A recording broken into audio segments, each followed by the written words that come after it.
your friend Mick Foley and Ric Flair. Oh yeah, there was in St. Louis at I think it was a TV. Were you a witness to that? No, I heard about it. I came in later, yeah, and they had gotten into a fight in catering or something apparently. You know, because Mick and Rick had, you know, Mick had always carried a grudge against Rick for something when Rick was on the booking committee or something in WCW, and boy, he just, you know, and then they I guess you could call it a fight. One, you know, Rick threw a punch and Mick kind of laughed it off, and then people came in and broke it up, and that was about it. So, yeah.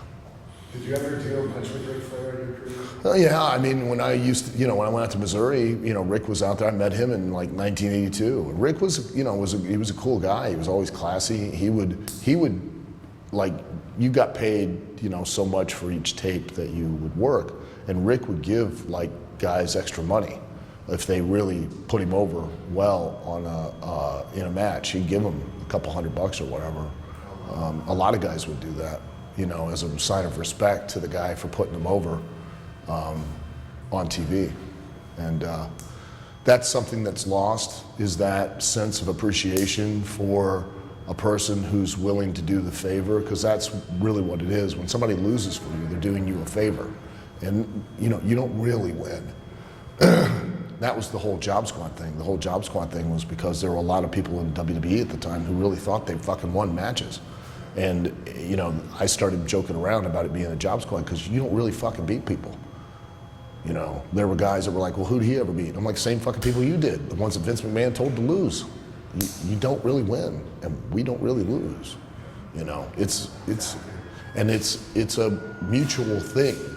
The guy's doing you a favor, and in return, it's expected that you'll do the same for him when the time comes. And you know, Rick was a very respectful guy, and guys would do a job for him. He would give them extra money in appreciation for them doing that. And a lot of guys did do that, even in WWE when it was WWF back in the day.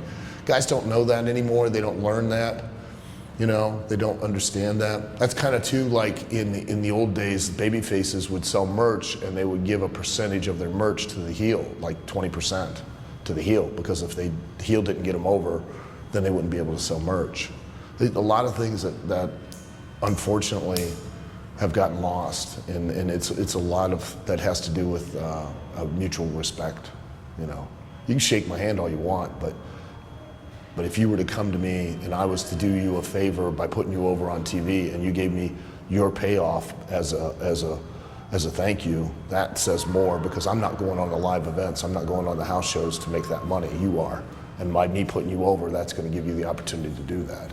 And you know, or if I'm the heel and you're the babyface and you go out and you make $300 extra on merch and you give me 20%. You know, that says something as far as your respect for me, more than it does you shaking my fucking hand and you go out and make $300 and keep it all for yourself. Because I can't go out and sell merch because I'm a heel and that's not my spot.